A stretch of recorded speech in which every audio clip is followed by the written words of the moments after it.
hacking. He has been involved with FinTech since Юрий. 20 Юрий, выходи. as an investor and one of the early team members of Hosho in 2017 as a global leaders in blockchain security. And now he advises companies with marketing and frequently connects them with strategic partners to advance their business. And I think we'll continue. Thank you so much. Hello everyone, Juliet. Hello everyone. So good to be here in Kiev. My good friend Dima invited me to come here and figure out that. Друзья, давайте начинать. Мы вот уже с Юрием приготовились начинать. Юрий, ваш микрофон. Yeah, I'm Andrew Matthews. I'm the CMO of Hacken, a blockchain security company. And we do a lot of blockchain security stuff. We were a company. Друзья, прошу занимать свои места в зрительном зале. Мы начинаем вторую часть нашего импровизированного концерта. Отвлечемся чуть-чуть от крипты. Нет. Нет, ну да, правильно. Криптография у меня будет немножко тема. Я начну... Представлю себя. Здравствуйте, я Лиза, я криптоалкоголик. Вот, ну, это такая... Наша неанонимная встреча начинается. Я сменила Сергея и буду дальше продолжать модерировать нашу конференцию. Желаем удачи мне и спикерам во второй половине дня. Надеюсь, все выпили кофе, подкрепились. Я представляю Юрия Милащенко, он SEO и фаундер. Очень люблю фаундеров, потому что обычно встречаются одни кофаундеры. SEO и фаундер SSG – это Security Service Group. Yes, of course. Компания, стартап даже по кибербезопасности. Все еще стартап. Который получил высокую оценку от основателя PGP Фила Зиммермана. И, что интересно, грант Министерства экономического развития в сфере инноваций. Как? Ну, я пока его не видел в глаза, то есть только написали в Фейсбуке. Но я надеюсь, что когда-нибудь, я написал. Вы написали, что Мне получили? пришлось, понимаете, я как драгдилер. Драгдилеру не обязательно употреблять, да, чтобы продавать. Соответственно, мне пришлось в Фейсбуке зарегистрироваться, хотя у меня сервис по шифрованию Фейсбука. Я видела ваш аккаунт, он есть. Да, то есть пришлось. Так вот, сказали, что этот грант получит компания по тендеру, которая будет нам оказывать услуги. Вот так вот. То есть это не мне эти деньги, поэтому девушки особо на меня не рассчитывают. То есть 500 000 мне не дадут. Хорошо, окей. Юрий нам расскажет о шифровании данных как превентивной мере защиты аккаунта от взлома. А дальше мы продолжим. Да. Постараюсь, чтобы было максимально интересно. Прошу интерактив, какой-то мне помочь с интерактивом. Будут QR-кода, то есть это ссылки в презентации. Можете сканировать, смотреть и себе как-то потом это все сохранять. Спасибо. Да, ну вот тема будет шифрование данных как превентивная мера защиты аккаунта от взлома. То есть все мы знаем, да, что периодически какие-то утечки происходят, там Facebook, Google и так далее. И еще очень много топят за то, что вот мы все люди любим.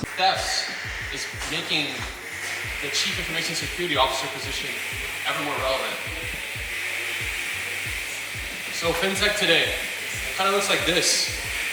Personal finance, payments, lending. There's a bunch of buckets of interest. And in all of these buckets, there's so much data being published everywhere, right? And so we think that it's safe. Like for example, the first one, personal finance, right? I get an email from Mint every week saying, "Hey idiot, this is how much money you spend less money," right?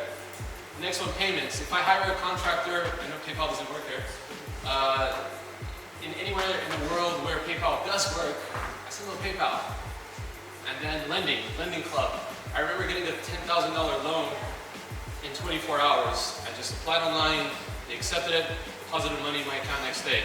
Super cool. And so this is the speed at which the FinTech environment moves, right? So how do you adapt to that? And there's a bunch of other that's, in case you guys know already, FinTech is all over. Reputation. So what happens when you get hacked? What do you lose?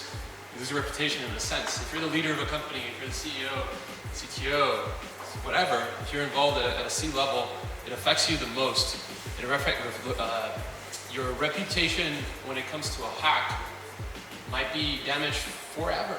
That's something that you're going to have to carry along the way to, throughout fundraising for other ventures or whatever you have. So I want you to value reputation as much as you value your security, because if you're at the head of a company, a FinTech company specifically, those two should be, at the same investment level. So what happened in 2018? At least in the European sector of things, what happened in 2018 in terms of trends? Payment Services Directive. This is something that the European Commission wanted to take in effect in order to reduce fraud and also mandate multiple factors of authentication. Because there's just too much money being lost for like silly infrastructure problems, right?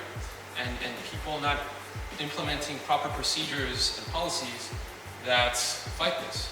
So that was implemented. Data regulation, I think I heard GDPR too many times last year. Like I was sick of it, but that was a big thing that happened, right? And so the general protection of data regulation was just talked about so much, but what it did was it gave somewhat more power to people to kind of like secure the data or have a say of where their data is going. But it also like put every company in check to make sure that they're handling data properly and they're not just fucking up. Like we see so many examples with Equifax in America, TransUnion. There's countless of examples. I wish I included that example on this slide. In foresight, should have. And then cybersecurity was last year stated as a priority by the European Commission as something to focus on, because the level of hacks that are going on are just filet mignon now. Like people are just getting really, really creative. And so how do you combat that type of stuff? And when I talk about hacks, it's not just malware or viruses or people just diving into code.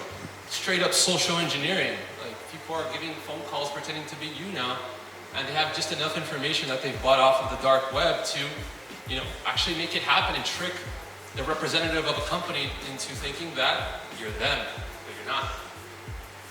So the theme about the trends that I saw, and these trends I picked up from a report by a Spanish bank, BBVA.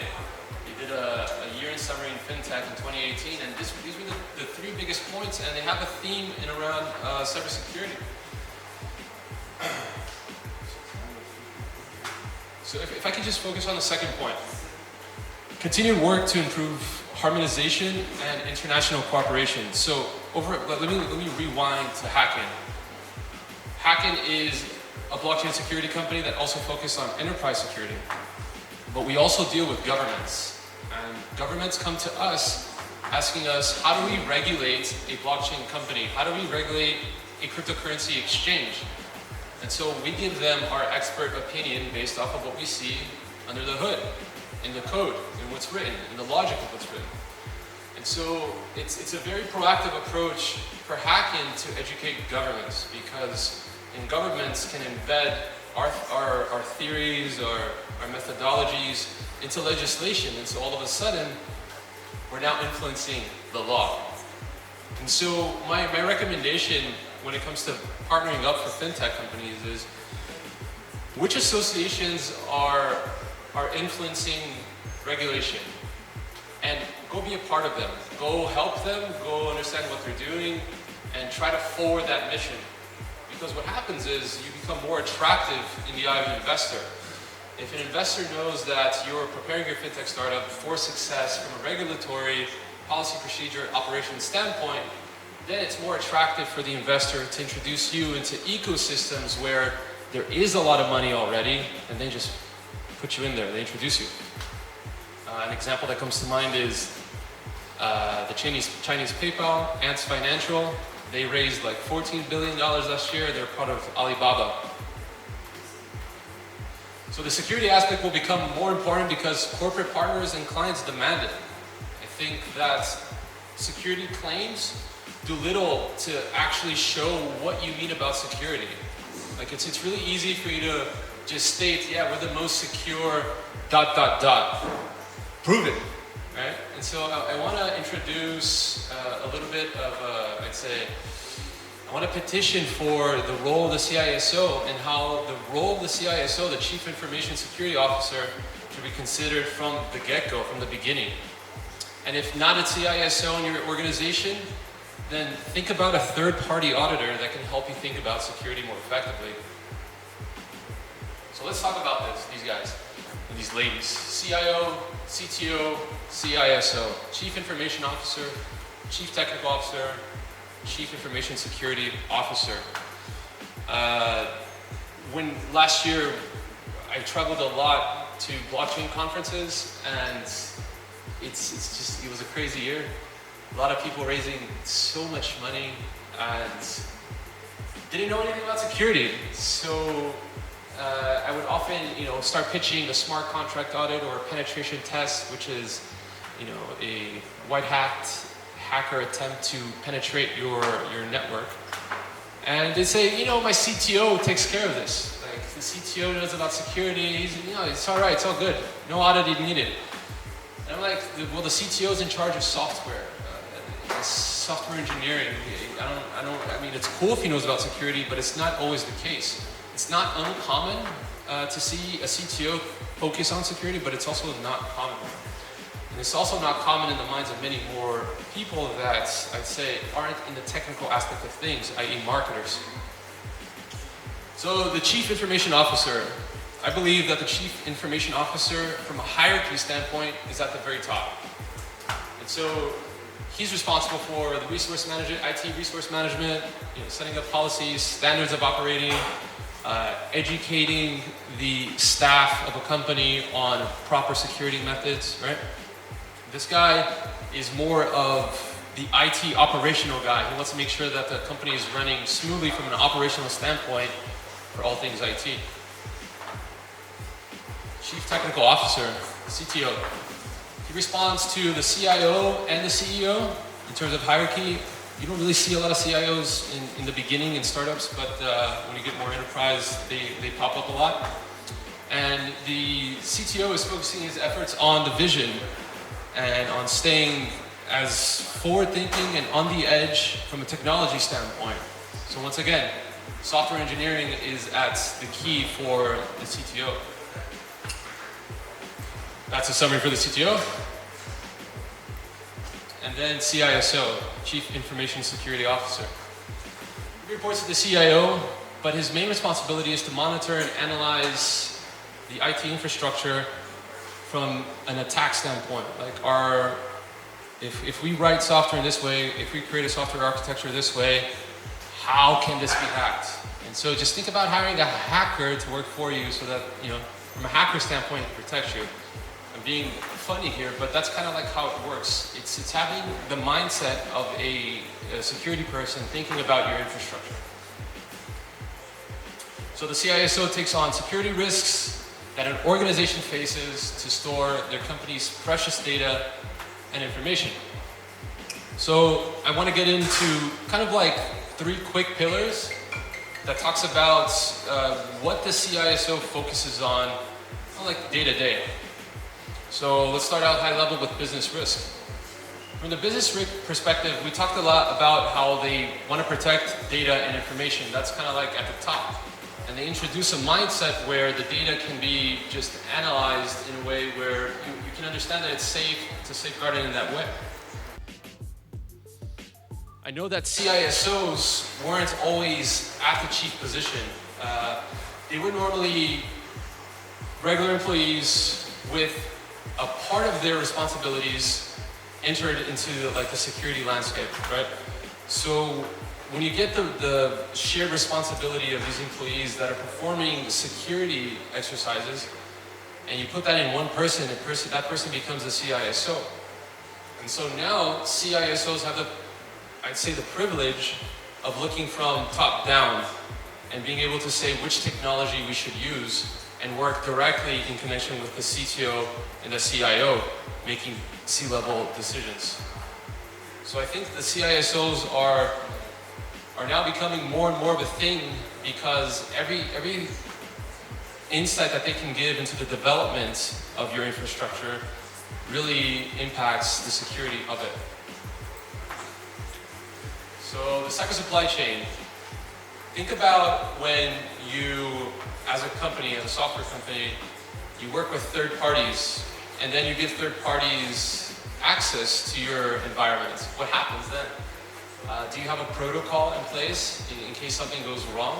Or do you have a protocol in place before this permission is granted so that we know that these people can use our network in a safe manner without compromising our precious data, knowing that if one's compromised, it could be lost forever? A famous example is Target. Target is a huge competitor of Walmart in the United States. They had a breach where their air conditioners were controlled via remote access, and so hackers got in through that vector point, right? Like you would never think that the air conditioner could relate back to having data permanently lost. And so you really have to have someone in place in your company that can see that or have that foresight. Target's a huge company, but they got fined like $20 million for this breach. $20 million is nothing for Target, which makes me, question the fine to begin with. But that's the world we live in.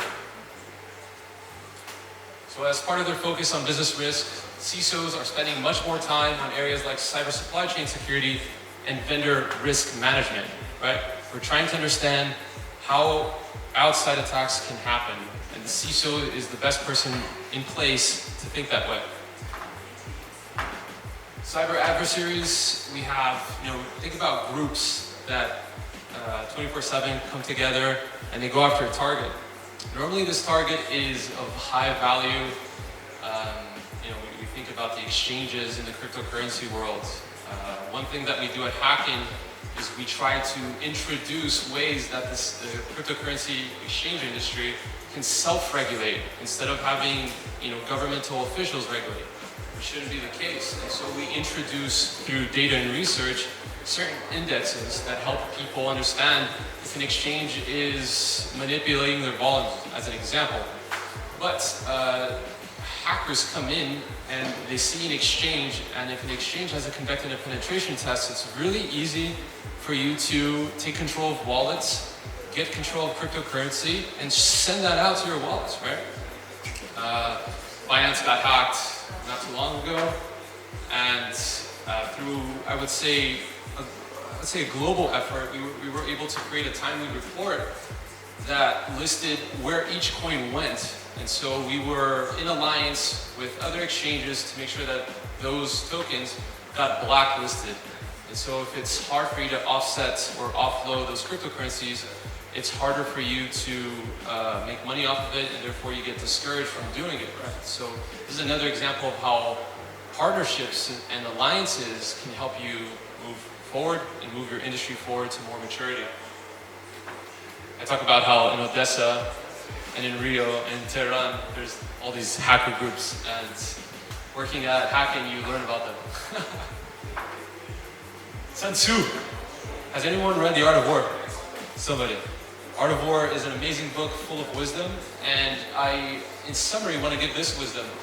If you know the enemy and you know yourself, you need not fear the result of 100 battles, because you understand who you are, you understand your weaknesses and strengths, and you understand the resources that you can, I'd say, deploy and contract to help you fight it, right? So you're going to fight the battle all the time. How are you going to fight it? Are you best prepared? And so, what are we protecting? It's a horrible image, but it's what I have. You essentially have, this is your perimeter, right? With the green at the bottom, more internal, with staff, policy management, operations. That's where the CIO is teaching you, hey, this is how we stay safe. These are guidelines, these are our policies, these are our procedures, right? Everything is nice and tight.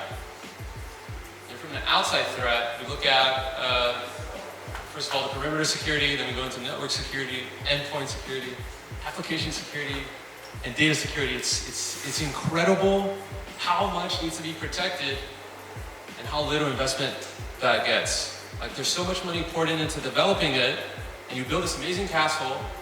How do you protect the castle? Right? Security, and having that mindset. Another horrible image, but in this image we have attack methods and attack targets by popularity. So with this whopping 39%, the use of malware is a favorite amongst black hat hackers. On the attack targets, the most popular target is infrastructure build. followed by web resources. So if you're leading a FinTech company, understand what type of vulnerabilities are the most popular. Put them on a list, add that to the job description for the CISO you're about to interview. And then here are the top 10 web application attacks. Cross-site scripting, which is an XSS injection. I don't really understand much of it either. I had to call over my CTO to explain because I'm the CMO. I just know how to talk, and this guy actually knows what's going on. And so he says that the most popular though after cross-site is SQL injection. And so I was like, what's an SQL injection? And so he says the attacker can inject SQL commands into an SQL statement via HTML form input. And I'm like, okay. And then he goes to say, injected SQL commands can alter the SQL statement and compromise the security of a web application. I'm like, okay, I'm beginning to understand, but speak my language. So then he goes, well, you can, because of SQL injection, there could be a backdoor to the internal network.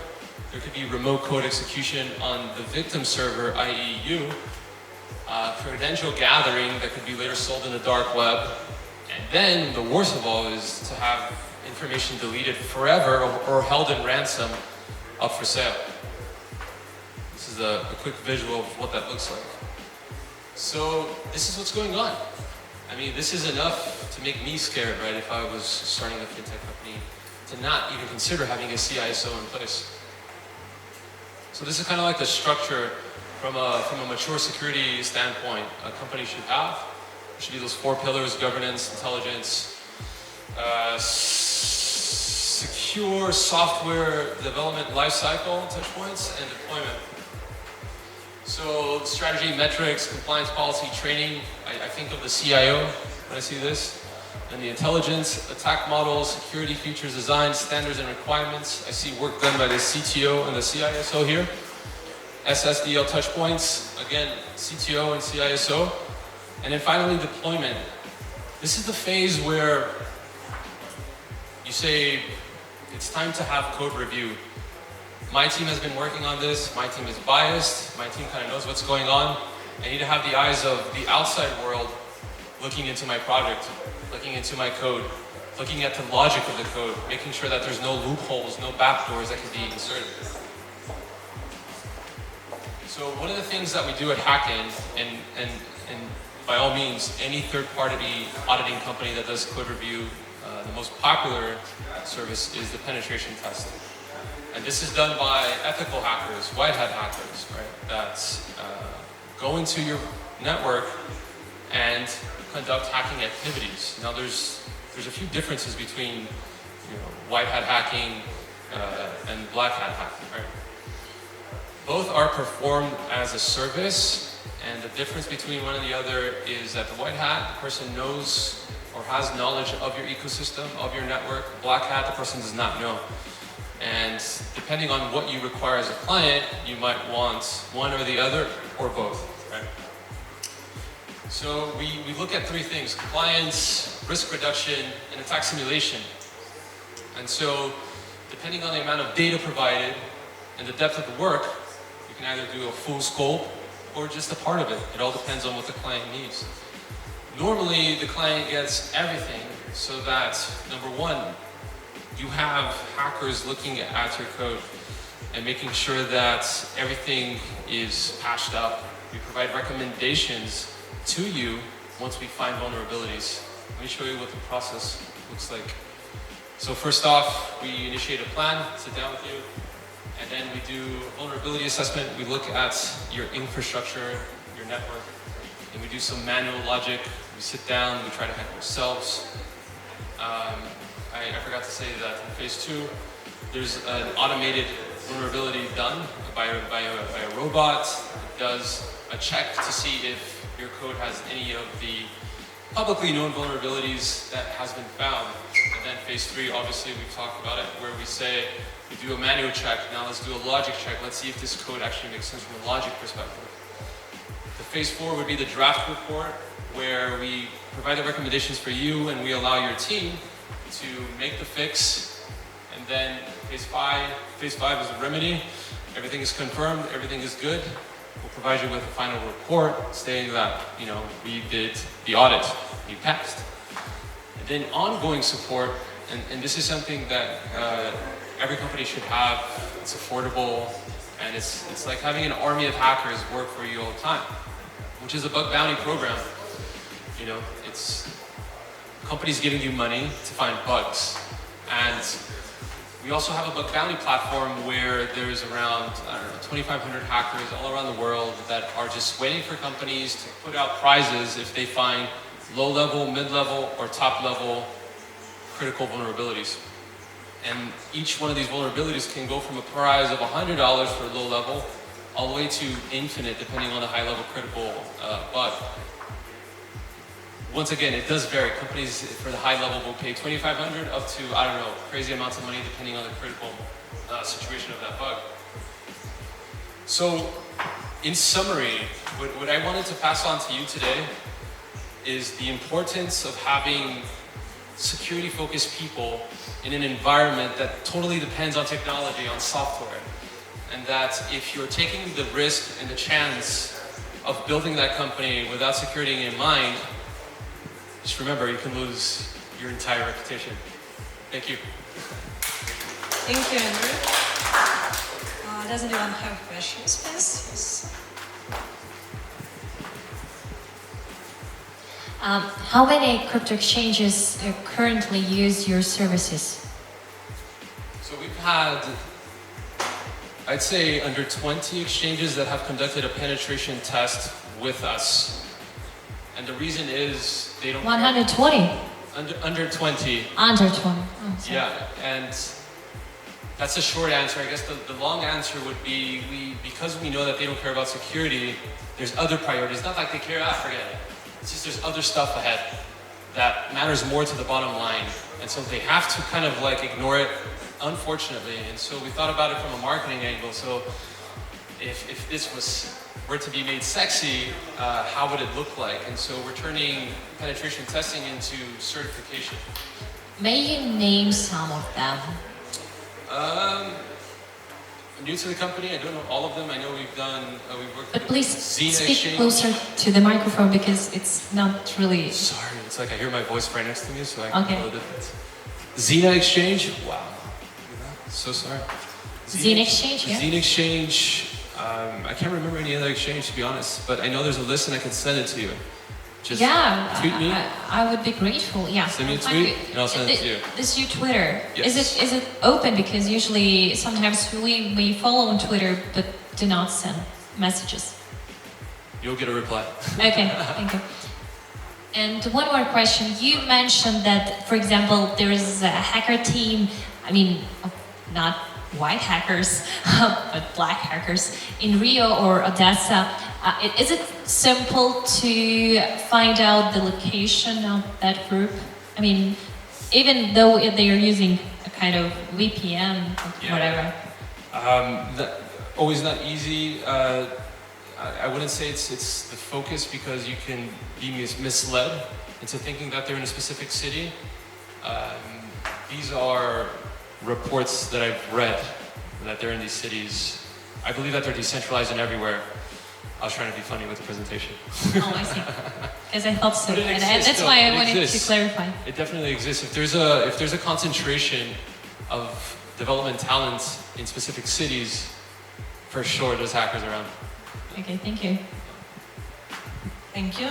Are there any questions?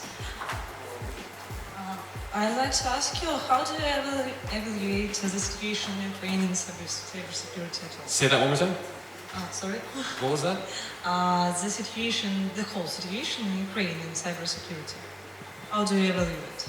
I know very little about the whole scenario in cybersecurity in Ukraine. Hacking has an international focus, and so I focus on international growth and making sure that clients around the world are connecting with us. We do have a director that focuses on, and I apologize if I get this wrong, on like Soviet Union countries, like Russian-speaking countries, where it's easier, for us to have a better grasp on that market.